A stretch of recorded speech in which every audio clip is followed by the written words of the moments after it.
Whatever the mind perceives, it makes real. Once you become the inner voice, now your outer voice has power. Now when you speak, it's not just a shell speaking. There's a being speaking through the shell. So when we listen to each other, we all grow. And that's called culture.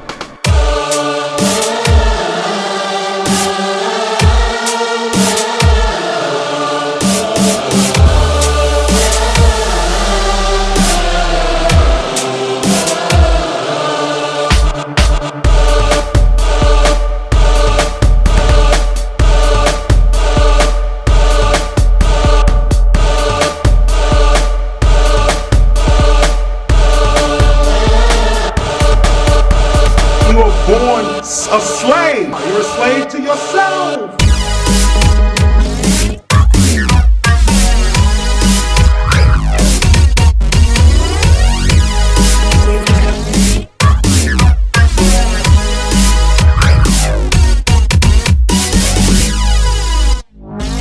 Never compete is how you compete.